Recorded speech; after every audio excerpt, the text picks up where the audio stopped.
All right, folks, welcome to this episode of Nerd Rage Gaming Unplugged. My name is Max Kahn. Joining me on the line today, Casey Loftman. Casey, how's it going?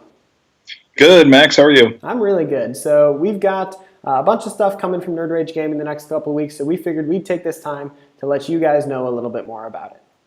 Our first topic for this episode is this week's Nerd Rage Championship Series CT. It's the final CT of the year. It's where the final 16 players for the championship in December will be set. A number of players have already earned their spot by winning one of these CTs already, but there are also a number of players who are fighting for the at-large spots, which are based on points earned throughout the year at the CTs. We'll talk about this a little bit later as we get into the leaderboard, but what's interesting about this one is that it is standard format, and obviously standard is in, kind of the place that it always ends up in at this point, where you've got two or three decks that are really head and shoulders above everybody else. We have an article coming tomorrow from Matt Bemonte where he talks about this rock, paper, scissors format, where you've got black-green Delirium, blue-white Flash, and Mardu vehicles or red-white vehicles, depending on your chosen flavor. And one deck beats another, which beats another. So, it's you look at this last weekend Star City Open, you had 7 of the top 8 decks were either black-green Delirium or blue-white Flash. I think 25 of the top 32 were either black-green Delirium or blue-white Flash. Sounds right. So, it's not quite mono-black versus mono-blue, but, we could be getting to that point. So, but, on the bright side, Max, that does make it a little bit easier for you to judge because you can probably guess what the questions are going to be. It does. There's a lot of interesting rules interactions in this format now. Most of them are about the green-black Delirium deck, like does Delirium count upon casting the spell for Traverse the Ovenwald or upon resolution? That one's upon resolution. So there's a bunch of stuff like that. That's really interesting from a rules perspective about the black-green Delirium deck. And again, if you have any questions about anything, feel free to reach out to me on Twitter, and I will do my best to answer your questions about that. In terms of the standard metagame right now, I'm kind of looking forward to see what people bring to the table. This is the last CT of the year, so people that are looking to get their spot on the leaderboard, if they're a little farther down, they need to spike the event. They can't just top 16 and hope that's enough. They need a top 8. They need to make the top 4. So maybe it's time for more innovation than we'd expect. So maybe we're seeing some decks come out of the woodwork that can beat black-green Delirium and blue-white Flash, which admittedly, if that was possible, would be all over the Star City circuit. But if somebody can bring something to the table that beats both of those decks, I think that they've got a real shot of taking down this CT this weekend. And one more point about standard before we move on to the leaderboard. What's interesting is standard's always going to be dominated by a few decks simply because the card pool is so much smaller. Mm-hmm. But what we're seeing now is that the metagame is getting solved so quickly that I think that a lot of people who were originally happy about the rotation schedule being changed are going to end up being unhappy about it because we've got an extra 6 months of Gideon. We've got an extra 6 months of Ishkana. We've got an extra 6 months of, whatever card is annoying you this week. Mm-hmm. And when we have so many people, working in teams, working together, solving things so quickly, it does take a lot of fun out of the format, unfortunately. And right now, it's still kind of fresh enough that people can say, "Oh yeah, this black-green Delirium deck is interesting." But a year from now, are they still going to feel that way? Right, I agree. The rotation change, I think, was a little too sudden because they announced when WotC made this announcement. For those of you that haven't heard, they changed the rotation period from 18 months to 24 months, which is how it was before, the 24-month rotation period. The last rotation change they didn't like. People weren't playing as much standard because it was harder to invest into when they knew their cards were going to rotate out sooner. But we only saw one of these spring rotations, and I thought it was actually pretty cool rotating 2 times a year. So going back to the 24-month rotation period, I think takes a lot of motivation out of players' minds. If we still have the spring rotation, hey, we have rotation in 2 more months. Let's brave through it. Let's try to innovate. And worst case scenario, we wait 2 months. But right now, we're in this place right now where it's going to be at least 8 or 9 months. I don't know when the rotation is exactly before black-green Delirium leaves the scene, and people aren't looking forward to that as much.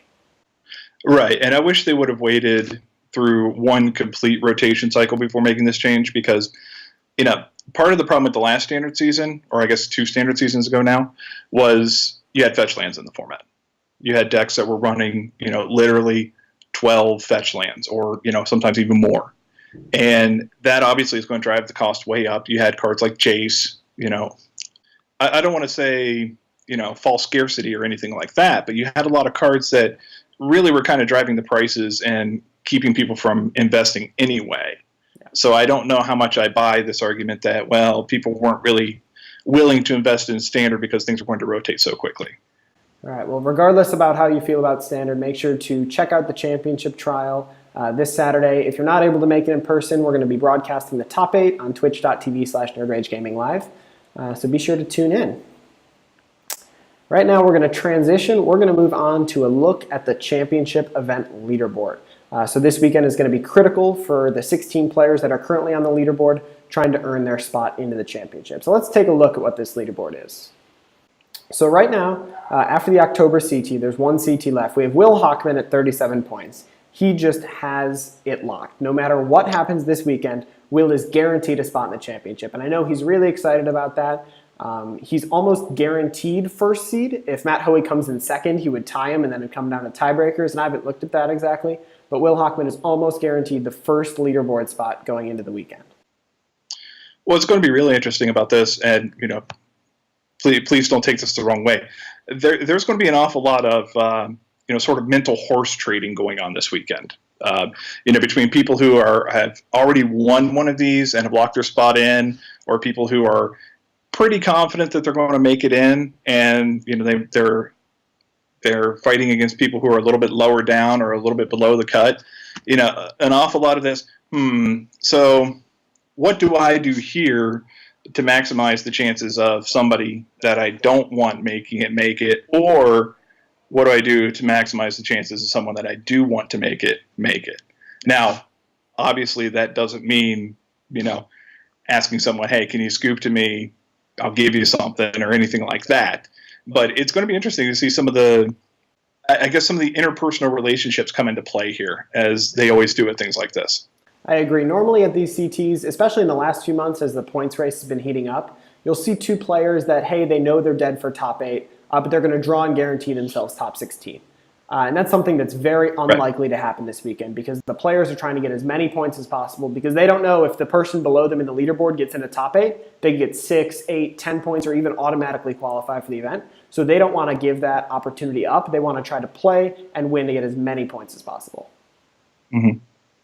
So taking a look, who is on the cusp this weekend? So right now, it's looking like Will, Matt, and John are fairly safe, unless everybody behind them makes the top 8. It looks like Will, Matt, and John are in. On the cusp, right underneath them, is Silas Waltzer. Silas actually moved to LA recently, or somewhere in California, but he was actually planning on possibly flying back for this CT just to make sure he locks the spot up. And if not, even if he still makes a championship, he said he'll fly back for that. So that's really cool with Silas. Max at 5th place at 25 points is going to that college right now, but he will be back in town this weekend for Thanksgiving. So we're expecting Max to show up playing Standard. And then here's where it gets a little bit dicey. 6th, 7th, 8th, 9th, 10th, 11th, and 12th essentially are all within 3 points of each other. Leading the pack are two writers from Nerd Rage Gaming, Ben Miney and Justin Brickman, are both at 22 points. And Ben Miney's tiebreakers are better, because he has a top 4 appearance, I believe, and Justin Brickman only has a top 8 appearance. Following the pack, we have David Vicelli at 21 points. He was really hot at the beginning of the season. I think he top 8'd 2 or 3 of the modern ones, but has not played in a CT since, so we're not expecting him to show up this weekend, which will give Tommy, Twan, Ben, and Michael a lot of hope going this weekend. Hopefully they can jump David, and then maybe a top 8 appearance will get them to jump Ben and Justin as well. And I have to tell you, we just spent all this time talking about the Standard metagame. If it's a field dominated by Black-Green Delirium and Blue-White Flash, then I like Justin's chances, because, and forgive me for the shameless plug here, but as he wrote about this week, he's got this Banta aggro deck that really does have a good matchup against both of them. So it's nice to see that there's still a little bit of room for innovation, and that someone who is actually in competition for a spot in the championship isn't just willing to say, I'm just going to grab the best deck and go with it. He's willing to try something else, even if it's taking a little bit of a chance. Absolutely. I was talking to Ben Miney earlier today. I got his deck choice for this weekend. I'm not going to talk about it, but I'm letting him borrow some cards for this weekend. So hopefully we'll see Ben Miney and Justin Brickman battle it out for that last spot. If they were like in the top 8 against each other, don't worry. We'll be covering that live at Nerd Rage Gaming. So no matter what you do, be sure to tune in this weekend and see how it all plays out. All right, our final thing we're going to talk about in this episode of NRG Unplugged is another 2017 announcement. So if you haven't read my original article that came out about 3 weeks ago, we talked about the introduction of new types of CTs, and those were the CT Plus events and the Super CT events. But today we're announcing an additional type of CT.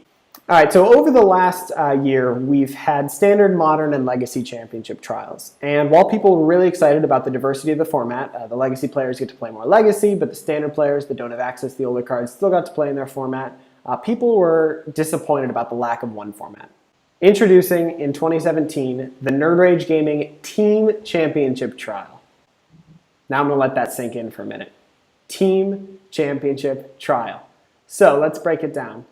The Team Championship Trial will be a championship trial that is not part of the 10 monthly events scheduled for the event. So this will be an additional event on top of the 10 monthly trials. And this Team Championship Trial will not award any invitations directly to the championship event. So I guess it's not technically a championship trial because there's no winner, but we are going to call it a championship trial. It is going to award points to the leaderboard, however. So everybody on the first place team will get the same number of points. The second place team will all get the same number of points. And the format is going to be team sealed. For those of you that don't know what team sealed is a format where you and 2 buddies get together and you are trying to build the best deck out of a pool that you're given. So you're going to get 12 packs of Amonkhet, and from those 12 packs you're going to build 3 sealed decks that are a minimum of 40 cards each, and you're going to split up all the cards, the main decks and the sideboard, and then you're going to play against another team of 3. And whichever team wins 2 out of the 3 matches between the 3 matches going on, that team will win the match and get 3 match points. The other team will lose the match. So even if one of the players on the losing team wins a match, the other team that will 1-2 is going down with a number of points. So this will be in May or June, I believe. So it'll be Amonkhet Team Sealed. And we're really excited to bring this format to people. A lot of people have been talking about the desire to play a team format, and a lot of people have talking about playing limited at the championship trial series. So this is our way to bring it to you. Yeah, one question that I've gotten a lot, over the past several months is, as we, launched the website and we've talked about the CT and the championship series and all this, and everyone's saying, hey, yeah, this is great, but what about limited? Why is there no limited? When are you going to add limited? And, the answer is always, well, maybe at some point. So everybody who has been asking about limited, here you go. And what's always great about this is you always run into a situation where a team gets hot, but one player doesn't. Yeah. So, they're winning every round 2-1, and it's the same player losing every time. So by about round 6 or so, that person is being absolutely killed for adding nothing to the team, and then, of course, they usually end up saving the day or something like that. But, that's part of what makes it fun is the fact that, it really is a team format. You're not just showing up with a couple of people who you test with or whatever, and then you're all going your separate ways. You're actually getting to sit down, table A, table B, table C, and play as a team, including being able to help each other, being able to discuss strategy, everything like that. And I'm really interested in the formation of how players decide to make these teams next year. Because as the championship trial series is going to be warming up, we're going to get more players on the leaderboard. There becomes kind of 2 sides to the debate. The first side of the debate is, okay, I want me, who is high on the leaderboard, and 2 people that aren't high on the leaderboard. So if we win, they don't get as many points and I'm still winning. Or you take 2 people that are on the leaderboard because they're more likely to be more active in the CT series, probably better players at Magic and more likely to help you win, but then they also get the points. So there's going to be an interesting structure of who decides to team with other people on the leaderboard and who decides to team with people not on the leaderboard. Right. And one other interesting thing about this is, a lot of the people who have had success at the CTs, they're specialists in one format. They're a legacy specialist or a modern specialist. So what they might do is say, hey, I know I'm going to do well in Modern. I know I'm going to do well in Legacy, but I'm not really that good at Limited. But I happen to know a couple people who all they do is play Limited. Yeah. So I'm going to bring them with me, try to get some points out of the deal, because I know that I don't have to worry about them sniping a spot for me at the end of the year. So again, we are really excited to bring Team Championship Trials, the Team Sealed format, to the series next year. But still, we've gotten a lot of feedback that we want limited trials, and this is our way of bringing them to you. So remember, May or June of next year, we'll announce the date in a few months now, will be Team Sealed Championship Trial. All right, well, that's all we have for today. We talked about the November CT, talked about what decks we're expecting there. We took a look at the championship event leaderboard to see who's most likely to make a splash this weekend, and then we introduced to you the 2017 Team Championship Trials. Well, that's all the time we have for this episode of Nerd Rage Gaming Unplugged. For Casey Loftman, I'm Max Kahn, and we'll see you next time.